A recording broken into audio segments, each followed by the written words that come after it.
Beneath the smoke of ruined cities and the silence of buried bunkers lies a story never meant to be spoken aloud. Wars end on paper, but in the shadows they do not die. They twist, recoil, and burrow deeper. Forgotten signals still hum across dead frequencies, and sealed crates moulder in vaults where no visitor is allowed to tread. What appears as silence is often a locked room with voices waiting behind its doors, their secrets pressing against the cracks. Every burned document, every erased file, every name struck from a roster leaves behind an echo, and those echoes refuse to be quiet. In the rubble of old conflicts lie half-built machines, lost missions, and whispers of betrayals that survived the flames. Tonight, we open one of those hidden rooms, and in doing so, step into a silence that has been carefully guarded for generations. Once the door creaks open, there is no closing it again. Chapter 1. The Vanishing Convoy of Operation LUSTRE. In early March of 1941, the Mediterranean was tightening around the Allied war effort. Greece was collapsing under pressure from advancing German forces, and the British War Cabinet authorized a hurried reinforcement of troops and equipment under what was designated Operation LUSTRE. Convoys sailed from Alexandria and Suda Bay in Crete, their holds filled not only with infantry from the New Zealand and Australian divisions, but with experimental communications gear, early prototypes of microwave radar, and encrypted dispatches meant for liaison with Greek command. On 23rd of March, Convoy AN-27 departed from Port Said under Royal Navy escort, scheduled to thread through the Aegean to the port of Piraeus. Official records note that Luftwaffe aircraft launched several raids in the vicinity, but the chain of events leading to the disappearance of a portion of the convoy was never fully explained. The convoy's official strength included 5 merchantmen, their names listed as Clan Fraser, City of Guildford, Ulster Prince, an unnamed Greek freighter, and a requisition trawler. Escort was provided by HMS Calcutta and 2 destroyers, HMS Defender and HMS Jaguar. Surviving manifests suggest one of these merchant vessels carried classified cargo, priority handling, though specifics are absent. By dawn on 24th of March, wireless silence was imposed as per Admiralty orders, intended to protect the ships from Axis direction finding. According to subsequent decrypts recovered from Bletchley Park files dated 26th of March, German Enigma intercepts contained references to Morgenstern, an operation name repeated alongside grid coordinates in the southern Aegean. Cross-referencing with Luftwaffe mission logs shows no authorized sorties in that grid at the time, leaving the question of how the ships vanished unanswered. One surviving testimony came decades later from Lieutenant George Hatherley, a navigation officer aboard HMS Jaguar. In a post-war interview recorded in 1967 but sealed until 1995, Hatherley described sighting a formation of shadowy hulls paralleling the convoy at roughly 8,000 yards distance. Through binoculars, the silhouettes appeared to be coastal steamers, but with neither running lights nor recognition signals. When Jaguar attempted to close the distance, the vessels turned sharply into fog and were not pursued. Hours later, one of the merchantmen, presumed to be City of Guildford, failed to rejoin formation. No distress signal was ever sent and no wreckage reported. The Admiralty's wartime explanation categorized the loss as probable result of air action, citing Heinkel. He won 11 raids reported by the Royal Air Force near the Peloponnesus, yet unit diaries from KG-26 Luftwaffe bomber wing for those dates list no successful strikes against Allied shipping in that zone. Instead, a single after-action report mentions conspicuous absence of expected targets despite confirmed convoy, citing. The contradiction fueled speculation inside intelligence circles that the loss was not due to bombs or torpedoes, but interception by surface raiders. German naval records make no mention of Kriegsmarine activity in the area, but captured Abwehr memoranda reference acquired cargo delivered intact, Morgenstern proceeding according to plan. The true weight of the cargo has long been debated. Among the missing crates, according to one fragment from War Office file WO217-389, were components described as magnetron assemblies. These were cutting-edge devices essential for the Allies' radar development, and their presence in forward convoys would have been highly sensitive. Churchill himself, in a marginal note preserved in cabinet papers, scribbled a directive: no acknowledgement of loss, deny existence of shipment. The urgency with which references to these components were scrubbed from subsequent correspondence suggests the disappearance was far more than a logistical setback. Divers conducted surveys of the suspected sinking zones in 1951, under Royal Navy auspices, ostensibly to clear wartime hazards.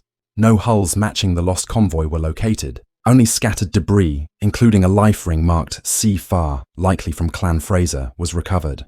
Yet naval ordnance analysts noted that the damage bore no signs of bombing or torpedoing, instead consistent with deliberate scuttling. If the ships had been taken, stripped of their contents, and sunk deliberately outside normal lanes, the absence of survivors would fit the broader pattern of erasure. By the 1970s, declassification of portions of the ultra decrypts reopened the mystery. Codebreakers had recorded intercepted Axis traffic in which references to Morgenstern coincided with Allied reports of missing ships. The term itself has never been fully explained, though a fragmentary Abwehr cipherpad recovered in 1945 links it with maritime recovery operations. Some historians argue that Morgenstern represented a standing directive to seize or redirect Allied supplies, not destroy them. The implication is chilling, that convoys might have been boarded under clandestine conditions, their crews quietly removed or eliminated, and their valuable cargo siphoned into German hands without attracting attention. The survivors who did speak were often silenced or ignored. Families of merchant sailors reported receiving letters that simply listed "lost at sea, presumed enemy action." No bodies were repatriated, no burial records exist. In 1989, a group of Greek fishermen from Skyros claimed to have seen a large wreck lying in shallow waters during trawling operations in the late 1940s. Their descriptions matched a vessel of the Ulster Prince's tonnage. Yet subsequent surveys by Hellenic Navy divers in the area reported nothing. The report was filed and then vanished from naval archives. One persistent rumor among Allied veterans held that the operation was compromised not by Axis brilliance, but by Allied betrayal. Certain communiqué declassified in 2004 suggest that British intelligence may have deliberately allowed the disappearance to occur, fearing that the convoy's cargo might otherwise fall into Soviet hands should Greece collapse entirely. By losing the shipment in the fog of war, the Allies ensured no accounting would exist, and the sensitive technology could be reported as destroyed. If this theory holds, then the true fate of the crews becomes an uncomfortable question. Were they expendable casualties of strategic deception?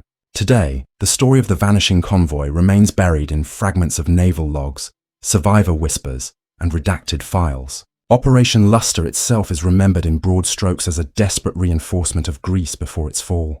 But within that larger story lies a gap where 5 ships, their men, and their cargo slipped into silence. The absence of definitive evidence has left the mystery fertile ground for speculation, conspiracy, and unease. Historians remain divided. Some call it a tragic but conventional lost-to-air attack, while others insist it was a calculated act of intelligence maneuvering.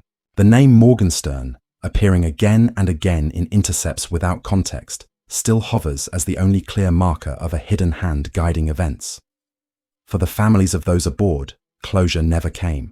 Their names are etched on memorials, but their graves are the Aegean's depths, and in sealed Ministry of Defence files, stamped with warnings that they not be opened until the year 2045, lie the remaining fragments of testimony and analysis. Whether those documents will reveal truth or simply confirm decades of silence remains to be seen. Until then, the convoy of Operation LUSTRE drifts through history like a ghost fleet, its disappearance a shadow in the long war's already crowded ledger of secrets. Chapter 2. The Frozen Files of Kolyma Gulag. In August 1945, as the Japanese Kwantung Army crumbled under the weight of the Soviet offensive in Manchuria, thousands of officers, scientists, and technicians were rounded up by the Red Army. Among them were men tied directly to Unit 731, the Imperial Japanese Army's biological warfare program in Harbin. While public accounts spoke of their trials and imprisonment, classified Soviet archives tell a different story. Many of these men were transported far from Manchuria, beyond Vladivostok, deep into the frozen wastelands of Siberia. Their destination was Kolyma, the most notorious of Stalin's gulags, where survival was itself a gamble.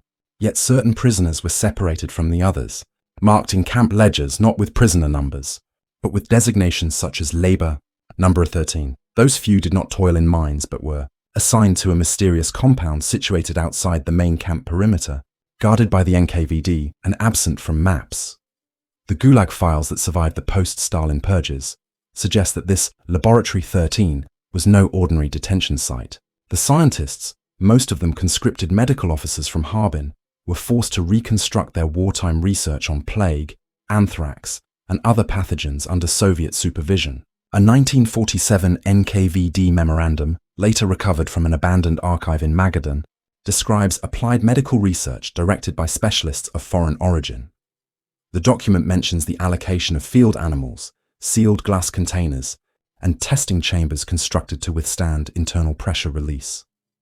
The vague but clinical language hints at an attempt to replicate Japan's airborne dispersal experiments, once designed for use over Chinese cities. Defector testimony from former camp guards lends weight to these fragments. In 1956, during an interrogation in Helsinki, a Soviet lieutenant who fled across the Finnish border recounted his time in Kolyma. He spoke of a fenced-off area where prisoners were never seen entering or leaving. Trucks bearing crates with Japanese kanji characters arrived under cover of night. The lieutenant recalled overhearing officers refer to the zone as Trinatsataya, Russian for the 13th. He described the pervasive stench of chemicals drifting across the snow, and an incident in which several guards fell ill with fever and lesions after an accidental spillage. Their deaths, he claimed, were written off as natural causes, influenza outbreak. What became of the Japanese scientists themselves is unclear. Soviet Gulag records list them as deceased by 1952, citing malnutrition or pneumonia. Yet these explanations are suspect. One particularly strange entry, preserved in the Gulag Memorial Archives, records a collective death on the same date for 6 prisoners, all marked foreign specialists. The absence of burial locations and the uniformity of the record suggests erasure, not accident. Western intelligence agencies began probing the matter as early as 1948. CIA cables from Tokyo reference Soviet attempts to secure knowledge of aerosolized plague dissemination and urge immediate monitoring of outbreaks in the Far East. Operation Paperclip, the American effort to recruit German and Japanese scientists, accelerated in part because of fear that the Soviets were building a biological arsenal in the Siberian wilderness. By 1950, the Korean War heightened urgency. Rumors circulated among US military doctors that outbreaks of unusual fevers in northern Korea bore hallmarks of weaponized pathogens. While no direct evidence surfaced, debriefed prisoners of war described Soviet advisors speaking of Japanese methods perfected in Siberia. The connection to Harbin and the Gulag was never officially established, yet the circumstantial links grew impossible to ignore. In one particularly chilling 1951 CIA memorandum, an analyst notes, if Laboratory 13 achieved stability in dispersal techniques, Soviet capacity for offensive biological warfare is at least on par with German chemical.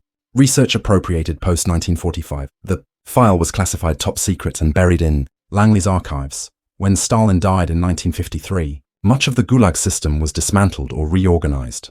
Laboratory 13 disappears from all known Soviet records after that year. Whether it was shut down, relocated, or consumed by internal purges remains unknown. Attempts by Khrushchev's government to normalize relations with Japan meant erasing traces of captured scientists. Families in Japan who sought information on missing men received only silence or vague assurances that they had perished in Manchuria. The truth, that their relatives were forced to labor on Soviet biological projects in the Arctic, never entered the public record. In the 1990s, after the collapse of the Soviet Union, fragments of the story re-emerged. Researchers combing through decaying boxes in the Magadan Regional Archives uncovered several typewritten pages referencing biological materials sourced from Harbin and requests for animal cages, airtight chambers, and ventilation filters. The papers were unsigned and undated but carried NKVD registry numbers. Among the appendices was a requisition order for 1 ton of frozen horse cadavers suitable for testing. The grotesque specificity suggested experiments on contamination spread through livestock. Western scientists who reviewed the documents concluded they were consistent with Japanese wartime techniques at Unit 731.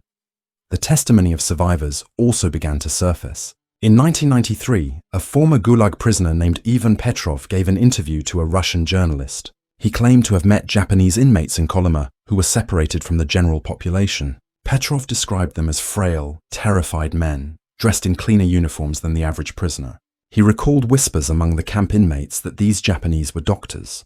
and that they worked in the White House, a low concrete building with pipes extending from its roof that belched steam into the frozen air. Petrov swore that in winter 1949, the camp was struck by a sudden outbreak of fever, killing dozens. He was convinced it originated from the White House. To this day, no conclusive evidence proves that Laboratory 13 existed. The Soviet Union denied all allegations, dismissing Western claims as propaganda. Yet the convergence of declassified NKVD memoranda, CIA cables, and personal testimonies builds a troubling picture. If true, the Soviets not only inherited Japanese war crimes, but expanded them in secrecy, using Gulag prisoners as expendable test subjects. The remote isolation of Kolyma, where temperatures could drop to -50 degrees, ensured that accidents would remain hidden. Disease outbreaks could be explained as natural, bodies could be buried beneath permafrost, and silence was enforced by fear of the NKVD. The moral implications are staggering. While the Tokyo trials condemned a handful of Japanese officers for conventional atrocities, most scientists of Unit 731 escaped accountability by offering their knowledge to the victors. In the United States, some were quietly absorbed into military research programs. In the Soviet Union, they may have been worked to death in Siberia while advancing the same horrific experiments they once carried out in Harbin. Both superpowers, in their rivalry, became complicit in burying the truth, preferring scientific advantage over justice. The frozen files of Kolyma remain among the most elusive shadows of the Cold War. What fragments survive suggest a covert biological arms race fought not in laboratories of Moscow or Washington, but in the icy wilderness, where human suffering could be hidden under snow and silence. The missing Japanese scientists are absent from both Japanese and Soviet histories, their names erased, their fates unresolved. Only the whispers of defector testimonies, the stray pages of requisition orders, and the scars left on survivors of the Gulag keep their memory alive. Whether the permafrost still holds sealed containers, bones of prisoners, or the remains of experiments long forgotten is unknown. But the silence around Kolyma speaks louder than any denial. It was a place where war crimes did not end in 1945. They simply changed masters, buried beneath ice and secrecy. Chapter 3. The Forgotten Bombing of Bari Harbour. On the night of 2nd December 1943, the port of Bari, on Italy's Adriatic coast, was transformed into a fiery graveyard. Luftwaffe bombers of KG-54, flying from northern Italy, launched a surprise attack on the congested harbour, where dozens of Allied vessels were unloading fuel, munitions, and supplies. Within minutes, the sky glowed orange as ship after ship erupted into flames. Oil slicks spread across the water, igniting into walls of fire. The destruction was so catastrophic that the press would later call it the Little Pearl Harbor. Yet the true horror of Bari was not simply the loss of ships or men, but the concealed presence of a deadly cargo that had no place in the harbor: mustard gas. Among the ships struck that night was the Liberty ship SS John Harvey. Officially, its manifest listed standard military supplies. Unofficially, and against the Geneva Protocol of 1925, the vessel carried over 2,000 M47A1 bombs filled with sulfur mustard. The shipment had been authorized by Winston Churchill himself, not for immediate use, but as a deterrent should the Germans deploy chemical weapons in the Italian theatre. Only a handful of senior officers knew of its presence. When German bombs found the John Harvey, the resulting detonation ruptured its hidden cargo. The gas mixed with burning oil on the harbour's surface, forming a poisonous fog that swept into the city itself. Survivors' accounts paint a grim picture. Sailors pulled from the water complained of burning skin, temporary blindness, and searing pain in their lungs. Civilians in Bari, caught unaware by the drifting cloud, awoke the next morning with blisters and respiratory failure. Local doctors, unaware of what they were facing, treated the symptoms as exposure to conventional incendiaries. Hundreds died in agony. The official Allied casualty count listed over 1,000 deaths, but the true number was likely far higher once civilians and unrecorded hospital deaths are considered. Even more disturbing is that medical personnel were deliberately misled. American and British officers ordered silence regarding the mustard gas, instructing doctors to record cases as exposure to enemy bombing. The secrecy was enforced at the highest levels. A War Office cable dated 8th of December 1943 explicitly stated, "Public disclosure inadvisable. Admit to chemical stockpile would constitute breach of Geneva Protocol." The order came directly from Churchill, who feared the Axis would seize on the revelation for propaganda. Families of victims never learned the truth. Death certificates cited conventional injuries. The Red Cross received no notification. The gas was erased from cargo manifests, as if it had never been there at all. It would be decades before the story surfaced in fragments. Yet even as men died in Bari's hospitals, military researchers saw opportunity. US Army Medical Corps officers quietly documented the symptoms of survivors, noting patterns of cellular damage, bone marrow suppression, and unexpected effects on tumor growth. These accidental exposures became, in effect, human trials. Classified reports filed under Chemical Warfare Service described the Bari casualties as providing valuable data regarding systemic effects of mustard exposure. In post-war years, these studies directly informed the development of chemotherapy agents, though few physicians ever acknowledged the origin of their data. For the sailors and civilians of Bari, their suffering was converted into classified medical research. For decades, Bari remained an unspoken chapter of the war. Survivors were told they had been unlucky victims of conventional bombing. Many carried chronic health effects, lung scarring, skin disorders, cancers, without ever learning why. When they petitioned governments for recognition, their claims were denied on grounds of lack of evidence. The secrecy was so thorough that even Allied commanders present at Bari were kept ignorant. General Dwight Eisenhower himself was never officially briefed on the chemical cargo, though circumstantial evidence suggests he may have learned the truth in private. The Luftwaffe raid itself remains a subject of scrutiny. How the Germans managed to achieve such surprise has long been debated. Some intelligence historians argue that German aerial reconnaissance must have identified the congested port as an irresistible target. Others, pointing to circumstantial intercepts, suggest that Axis intelligence had learned of the John Harvey's cargo and targeted Bari deliberately. While no definitive proof exists, captured German signals intelligence files from 1944 contain references to special cargo Bari Harbor. Whether this meant fuel, munitions, or something more sinister is uncertain. What is clear is that the raid inflicted one of the worst chemical disasters of the 20th century. 1. That both Allies and Axis chose not to publicize. It was not until 1967 that the first official acknowledgement appeared. A British government report admitted, in vague terms, that an Allied vessel at Bari was carrying war material of a chemical nature. By then, most survivors were elderly or deceased. American files remained sealed until 1986, when declassified US Army memoranda revealed the presence of mustard gas. Even then, compensation was minimal, and no government admitted full responsibility. The veil of secrecy had lasted over 4 decades, leaving families with only fragments of truth. Bari today carries few outward reminders of the disaster.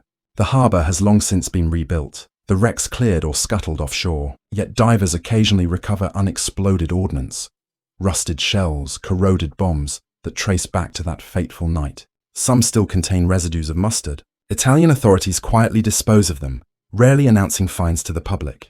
The sea itself may hold other remnants, sealed containers that continue to leak toxins into the water. Environmental studies in the 1990s found elevated sulfur levels in certain sediment layers near the old harbour, a faint chemical echo of 1943.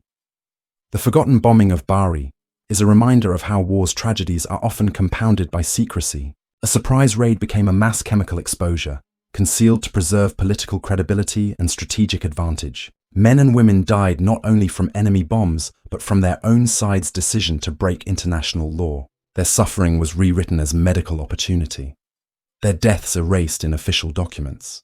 Even now, the full casualty count remains uncertain, buried beneath redacted files and sanitized reports. History books describe Bari as a devastating raid, but the deeper truth, that it was also one of the largest chemical warfare incidents of the war, still lingers in the shadows of classified archives. The harbour's survivors carried the silence with them for the rest of their lives. For them, the war never truly ended. It lingered in their breath, their skin, their failing organs, unacknowledged by the governments that had sworn to protect them. Bari was not simply a bombing, it was a betrayal, a reminder that in the Second World War, truth itself was often the first casualty, buried alongside the dead in shallow waters.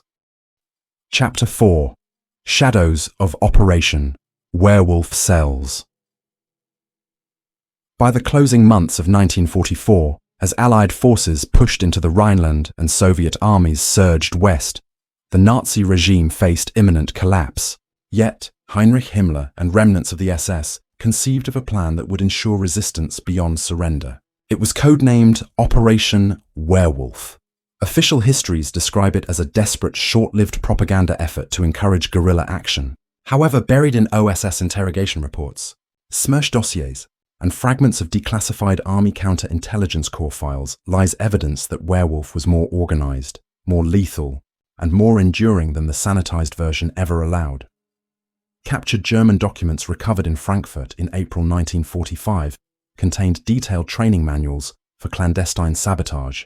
These included instructions for demolitions using easily concealed explosives, guidance on falsifying ration cards, and encrypted radio procedures. Certain pages carried the stamp Dienststelle 208 WF.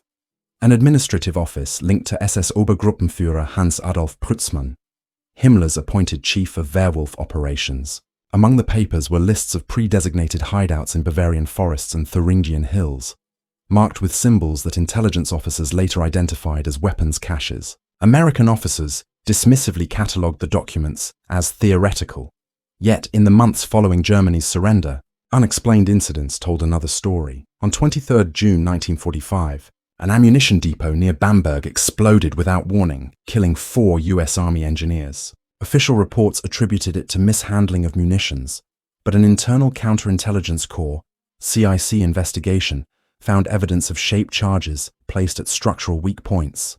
Local civilians questioned by the CIC described strange movements in the forests at night, and unfamiliar men speaking in dialects not native to the area. The investigation was classified. Its conclusions marked sabotage suspected, perpetrators unidentified.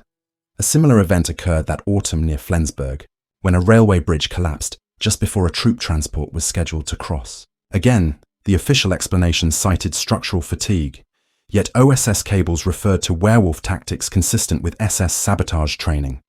Soviet archives tell a parallel story. SMERSH units operating in Mecklenburg reported firefights with small groups of armed men who refused to surrender. Reports filed in July 1946 describe one such engagement near Rostock, in which Soviet troops recovered enemy corpses still wearing fragments of SS insignia. Among their belongings were notebooks containing ciphered messages and radio frequencies. The Russians concluded they had encountered werewolf operatives, though the matter was later minimized in official Soviet war histories. The secrecy likely reflected a desire to avoid public acknowledgement that Nazi resistance persisted under Soviet occupation. The Allies' own propaganda contributed to confusion. In March 1945, Allied psychological warfare units deliberately exaggerated werewolf capabilities, broadcasting warnings of an invisible underground that could strike anywhere. This served to instill fear among civilians and dissuade cooperation with remaining Nazis. But by magnifying the threat, they inadvertently obscured evidence of genuine operations. After the war, when most incidents were downplayed as accidents or isolated criminal activity, the earlier propaganda provided cover for silence. One of the most troubling finds occurred in 1947, when West German police investigating a murder near Kassel discovered a concealed cellar beneath a farmhouse. Inside were crates of explosives, Wehrmacht rations dated 1944, and radio equipment tuned to shortwave bands. Carved into the stone wall was the word werewolf in crude lettering. The case was quietly handed over to British intelligence, who confiscated the material and suppressed public disclosure. The farm family insisted they had purchased the property after the war, unaware of its hidden chamber. Whether the cache was abandoned or still in use remained unclear.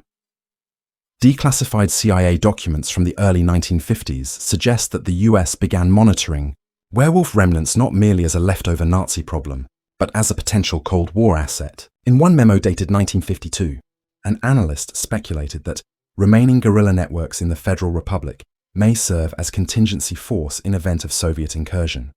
Though no direct recruitment is proven, the mere consideration highlights the shadowy transition from war's end to Cold War pragmatism. Former enemies, trained in sabotage, could easily be repurposed if ideology aligned with anti-Soviet aims. The psychological scars of werewolf were real, even when physical evidence was scarce. In villages across Bavaria, rumors circulated of night raids on collaborators, executions of mayors who cooperated with the Allies, and anonymous leaflets promising vengeance. One such incident is documented in a British Army file from Cologne, where a local official was gunned down in September 1945. His murder was blamed on bandits, but a crude flyer left at the scene bore the werewolf insignia, a snarling wolf's head beneath the words Ewiger Krieg, Eternal War. The endurance of these networks was further suggested by discoveries decades later. In 1972, during construction near Passau, workers unearthed a sealed bunker containing rusted machine guns, uniforms, and intact propaganda leaflets urging Germans to resist occupation. The paper was brittle, but its message clear. Local police passed the materials to Bundesnachrichtendienst officers, who quietly removed them. The story never reached newspapers. Whether such caches represented isolated leftovers or evidence of a more systematic underground has never been resolved. Historians debate how much weight to give werewolf. Some insist it was largely psychological theatre, an illusion more than a reality. Others argue that the sheer volume of classified reports, explosions, shootings, caches, points to a real, though fragmented, guerrilla campaign. What is beyond doubt is that Allied and Soviet authorities suppressed evidence, each for their own reasons, to maintain the appearance of total victory, to avoid panic among occupied populations, or to keep open the possibility of exploiting the remnants for intelligence purposes. The story of Operation Werewolf is not one of triumphant resistance or organized armies. It is a story of shadows, men who refused to accept defeat, who buried weapons and identities, who blurred into forests and cellars. It is also a story of archives scrubbed clean, of files marked accident instead of sabotage, of an underground movement that history prefers to forget. Yet every so often, a forgotten bunker, a recovered leaflet, or a redacted memorandum reminds us that the war did not simply end in May 1945. For some, it continued in whispers and blood long after surrender, leaving behind a ghostly imprint on Europe's Cold War landscape. Chapter 5. The Ghost Signals of Operation Paperclip. When Nazi Germany collapsed in May 1945, Allied troops scoured the wreckage of the Reich not only for weapons, but for mines. Operation Paperclip, the secret program to recruit German scientists, would spirit more than 1,600 men and their families to the United States. Officially, they were absorbed into the aerospace industry, missile programs, and advanced research laboratories. Unofficially, fragments of declassified NSA and US Army Signal Corps records hint at something stranger. Unexplained transmissions that appeared to follow the scientists across the Atlantic, ghostly echoes of the Reich that refused to die. The first reports came from White Sands Proving Ground in New Mexico, where Werner von Braun and his team began test launches of captured V-2 rockets in 1946. Signal Corps operators monitoring telemetry bands complained of sudden bursts of static, bursts that repeated at regular intervals. The interference carried odd characteristics, modulated tones too precise to be random, spaced in patterns resembling Enigma-coded traffic. In one after-action report dated 13th of July 1946, a sergeant noted unknown intrusions on frequency 17.3 MHz, consistent with European transmissions, though propagation improbable. The note was filed as electromagnetic anomaly and buried. By 1948, similar complaints surfaced at Fort Bliss, Texas. Engineers tasked with integrating German telemetry systems reported that signals were being shadowed by faint echoes, as if a duplicate transmission were being broadcast seconds later. The echoes carried fragments of identifiers, alphanumeric sequences beginning with SS, a classified memorandum circulated within the Army Security Agency, warned that hostile actors may be attempting to replicate or intercept launch communications. Yet when tasked to investigate, cryptanalysts found the transmissions did not correspond to any known Soviet protocols. Some, in fact, bore uncanny resemblance to wartime. German cipher structures. Rumors spread quietly among American operators that the transmissions were linked to ghost stations in Europe. Abandoned Wehrmacht, frequencies that had never fallen silent. One CIA cable from 1951, recovered through Freedom of Information Act requests decades later, mentions residual activity on ex-German bands, origin unknown, possibly controlled networks. The cable cross-references Operation Paperclip scientists recently transferred to Huntsville, Alabama. The implication was never stated outright, but the juxtaposition raised an uncomfortable possibility. Were the signals following the men, or were the men themselves still connected to transmitters left running in the ruins of Germany? Documents suggest US intelligence treated the matter seriously enough to act. In 1952, NSA analysts launched Project Signal, a classified effort to track unexplained transmissions tied to paperclip operations. Reports compiled during the project describe monitoring stations in England, Iceland, and West Germany, all recording identical bursts of static whenever major US missile tests were conducted. The bursts often preceded launch by minutes, as though anticipating the event. Analysts attempted to triangulate the source but found no stable location. Some bursts seemed to originate in the North Sea, others from deep within the Soviet zone. None could be pinned down. The matter became more disturbing when internal security officers discovered that some paperclip scientists received private mail containing symbols matching sequences from the ghost transmissions. One intercepted letter to a German engineer at Redstone Arsenal carried a seemingly innocuous sketch of geometric shapes. Cryptanalysts recognized the pattern as an old Abwehr cipher key. The recipient denied knowledge, and the matter was dismissed as coincidence. Yet the letter was classified and stored separately in a file labeled Special Interest. Historians examining these files today point out that wartime Nazi research was far more advanced in radio, navigation and encrypted telemetry than the Allies admitted. Projects such as Knickbein and FUG 136 had pioneered long-range guidance systems. If remnants of these networks survived the war, manned by die-hard loyalists or left on automatic transmission, they could easily have produced the ghost signals. Others argue that the persistence of such transmissions long after the Reich's fall suggests active human operators. In either case, the timing, aligning with US missile tests, suggests a level of coordination too precise to dismiss as random noise. By the mid-1950s, the ghost signals began to fade from official reporting, not because they ceased, but because they were reclassified beyond reach. Project Signal was folded into broader NSA monitoring operations, its files stamped with access restrictions. For the public, Operation Paperclip became a story of brilliant minds helping America reach space. For those inside the intelligence community, it remained tinged with unease. In one 1957 NSA briefing, a margin note by an unnamed analyst reads simply, "Who else is listening?" The question was never answered. The human dimension is perhaps the most unsettling. Many paperclip scientists lived comfortable lives in the US, building careers in aerospace and defense. Yet oral histories from technicians who worked alongside them recall odd habits. Some men maintained shortwave radios in their homes, tuned to obscure frequencies late into the night. Others insisted on using German technical nomenclature long after adopting English in public. A former secretary at Redstone recalled walking past an office where two engineers were whispering in German, while a radio hissed softly in the background. When she entered, they switched the device off immediately. Skeptics dismissed the ghost signals as atmospheric interference, coincidental overlaps with Soviet transmissions, or the byproduct of integrating German and American telemetry systems. But the classified attention the matter received suggests otherwise. The US military did not devote scarce cryptanalytic resources to static. They were chasing something that reminded them of the Reich's persistence in ways they could not explain or admit.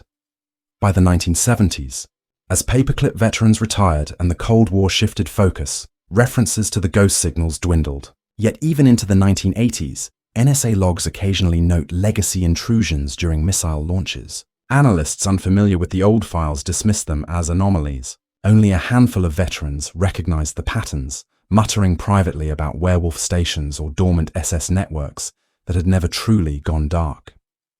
Today, the surviving documents remain fragmentary. Many were destroyed, others remain sealed under national security exemptions. What is available paints a haunting picture. Transmissions echoing from nowhere, arriving in sync with America's most secret tests, bearing the fingerprints of a defeated enemy that should have been silent. Whether they were remnants of forgotten Nazi infrastructure, deliberate signals from exiled loyalists, or simply convenient cover for unexplained interference, the effect was the same. They reminded US intelligence that victory in 1945 did not erase the Reich's shadow. It lingered in the airwaves, whispering through static, a ghostly presence that refused to fade. The legacy of Operation Paperclip is often told as a triumph of science, the story of German engineers helping put men on the moon. But beneath the public narrative lies a darker subtext. The possibility that some of those men never fully severed ties with the networks they once served. The ghost signals remain one of the Cold War's most elusive mysteries, classified for decades, dismissed in official histories, yet still remembered by those who once listened in the darkened rooms of White Sands and Redstone. Static, patterns, whispers. A Reich that refused to stay buried, carried on invisible frequencies long after its banners had fallen. What lingers after the firestorm is not peace but questions, each one a shadow longer than the last. Bunkers collapse, ships sink, and archives turn to ash. Yet fragments remain like shards of a mirror, hinting at something vast we are never permitted to see whole. Perhaps that is the design, to leave us chasing whispers, suspecting more than we can prove, and wondering if the silence is protection or warning. Every erased line in a file is an invitation to imagine what was too dangerous to keep. The deeper one digs, the colder the air becomes, as though the earth itself resists giving up what it holds. And so the record ends where it always must, in half-light, with more doors locked than opened, and the uneasy knowledge that some truths lie waiting, patient and untouched, in the dark.